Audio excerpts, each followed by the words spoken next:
East, y'all. High frequencies. The dream last night, baby. I gotta go in. I gotta talk about it, y'all. I gotta go in. I be laughing at myself. It just be like, I never know when you lay down and you go to sleep. I don't care what time of the day it is. You don't know what you're gonna get. I never know what I'm gonna get, and I'm working on being more intentional with how I go to sleep, for one, what I'm thinking about when I'm asleep, 2, and then 3, having more control over what's going on. But I feel like, just like here, like we don't have control. Like we think we have control, but we really don't have no control. And I feel like the universe is going to allow us to see what we need to see at the moment, based on where we are and what we need and what we're doing. And that's just what it's going to be. And last night was a different type of dream. And it started out with me being like a senior in high school. I've had these reoccurring dreams. I'm sure a lot of people have these dreams where you're in school, but it feels like you're grown, and you kind of like, why am I in school? I'm grown. Like, this ain't making no sense. Like, I've been graduated. Why am I back here? But and in the dream, my mind had that type of thought. It was like, I'm in school, but I'm grown. I'm in school, but I'm grown. But it kept hitting me. And I finished all of the work I was supposed to do. And I remember being at home and was like, okay, I'm a senior, so I really don't have to go to school if I want to today. But we have another couple of months before school is out. But I'm not obligated to go back because I've done everything. And so that hit first. That was the first entry point into the dream realm, was that. Okay, and then I am in the bathroom in this house, and it's almost like the house that I grew up in. Now, the house I grew up in, I used to have real vivid dreams there as a little girl too, because that house that I grew up in here was also my great uncle's dentistry. He had a practice there downstairs, and he lived upstairs. And the land has been passed down through the family, of course, because this is in the early 1900s, and we still have the property. But it felt like I was back in the bathroom there where I grew up in, where I used to take a bath, and we had like this tub that was the standalone tub. And I was in there, it was like I was getting ready to take a bath, but I had this baby with me, and this baby was doing like this spell work. And it was a window there, and through the window, these black dogs came in. And I was like, why do these black dogs come in? And I was like, why you bring these dogs? I was talking to the baby, the little magical baby. I was like, why you bring these dogs in here? I don't want dogs in this house. So I look up at this towel, and this towel was hanging up. And I had just used the towel, and it looked like on the towel there was this string, and it kind of looked like at the end of the string, it was this symbol that kind of looked like a spider web. And it was like a long string, and then a drop and a circle, and the circle looked like a spider web. But it wasn't a spider. I looked close. I said, is this a spider web? Because I'm trying to fan it and get it off the towel. And it wasn't. It was a sacred geometry symbol with 3 diamonds over it. And I was like, oh, wow. I was like, this. So I looked at it a little bit closer, and I'm just like, oh, this is a symbol. So I was like, and then I looked back at the baby, which the baby felt like me, but it was this little magical baby that brought in these dogs. So of course, I'm seeing, the symbolism here.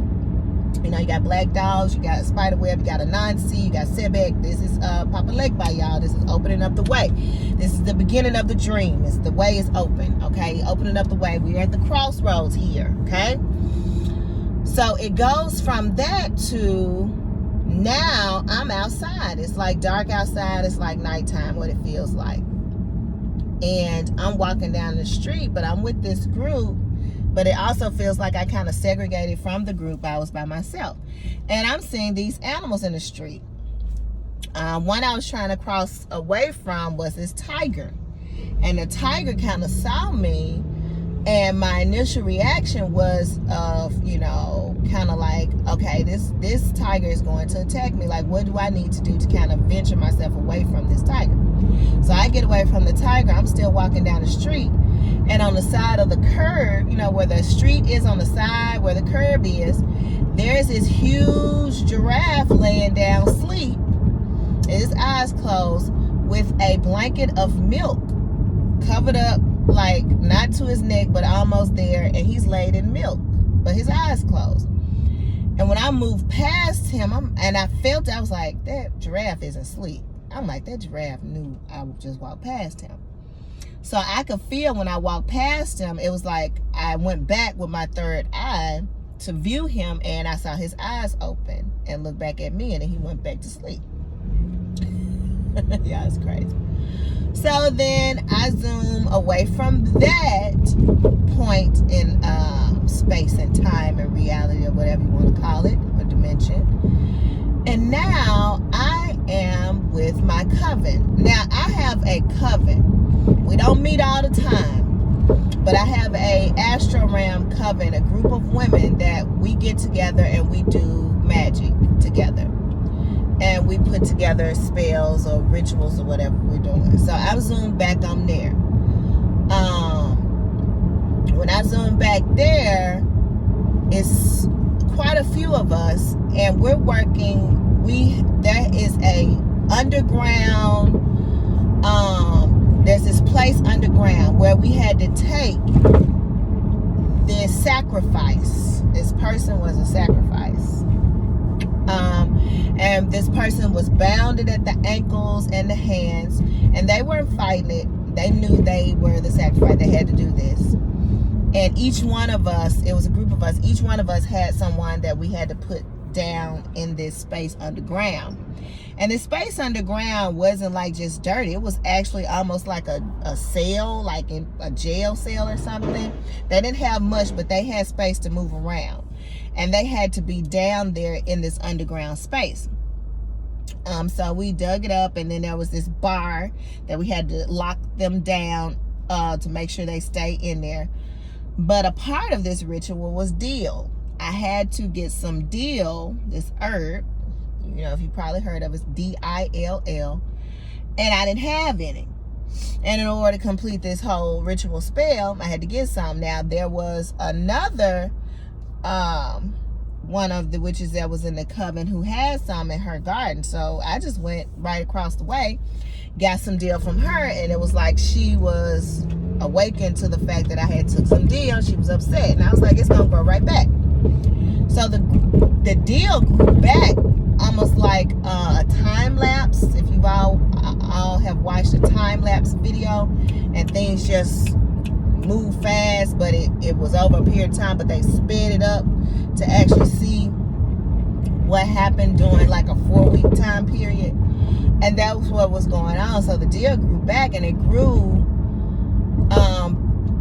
big. There was this bush part on the side, and then there was this red or burgundy part of it, and then there was like the back head of like a doll or something. It was just, you couldn't see the face, but you could see the hair that was on the very top of it, like somebody had just decapitated the doll and put the head on top. I know, guys, it's definitely interesting. So I get the deal. I'm able to finish the spell. I'm doing that work. Zoom, I'm out. I am now in this truck riding with this guy, and we have on smocks. It's like smocks for a grocery, like we work at a grocery store. And I'm just like, what the hell, what am I doing with this smock on? In a dream, sometimes when I'm jumping in and jumping out of certain energies, people, situations, I kind of get taken off, because I'm just like, okay, what am I now? What am I doing with this on? He was talking,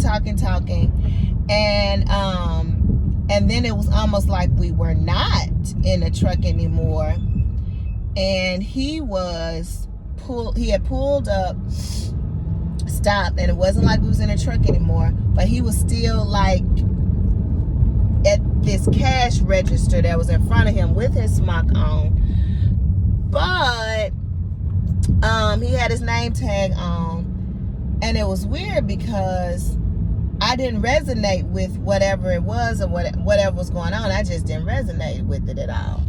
And he was just talking, and he was talking like we were together, but I was acting different. He was like, why are you acting like that? Which was crazy, because I'm just like, I just wasn't resonating with the energy.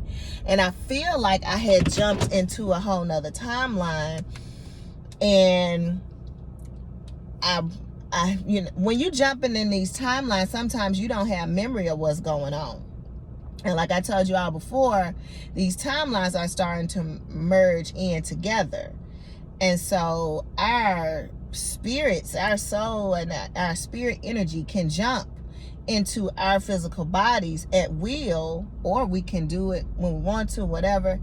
And then we're living this whole totally different life that we weren't, prepared for. So yeah, that was the dream last night. It was a lot of moving parts. But the biggest thing, I'm looking at the animals. I'm looking at the symbolism. I'm looking at doing the work that I did with the coven. And I know, and I'm looking at the giraffe. I'm looking at the tiger. I'm looking at the spider web. I'm looking at the 3 black dogs. The baby Magickal me that was doing work with me. And then jumping in and having on the smock going into the grocery store. It's like I had got out the car with him, and I was going into the store, but when I was getting ready to go into the store, I couldn't remember what I was supposed to be doing. Like, I was looking at my smock. I had on a red smock with name tag, and I was just like, what am I doing here? Like, I don't work at a grocery store. Like, I would never do that. And I'm not saying nothing wrong with that. Yeah, don't think that. But it was just weird that I was just like, why am I here? Like, I don't work at a grocery store. Like, this is crazy. So yeah, that was the goings on in the dream. And I'm looking at breaking down the symbolism, because this is the first time I've had the chance to kind of sit with what happened. And I'm thinking about it a whole lot. And if you all have any thoughts on any of these moving parts, except for the coven, I really understand what was going on in the coven. I pretty much got that, the sacrifice, the deal, and I'm looking at that from DILL and DEAL. So I'm looking at that from 2 different perspectives. And then also the timeline jumping. But the tiger and the giraffe with the sheet of milk over him, that kind of threw me off. So if you all have any insight onto that, and thank you Divine Connection for the video. I'm going to check out. Divine Connection 228 has a video on giraffes that I'm getting ready to go back to and look at to understand what is going on. And if I have any epiphanies or anything comes back to me, I will be coming back on and doing another video, because these videos help me really go inside and understand the symbolism of what the cosmic all consciousness mind is trying to reveal to us. All right, so peace you all, and high frequencies.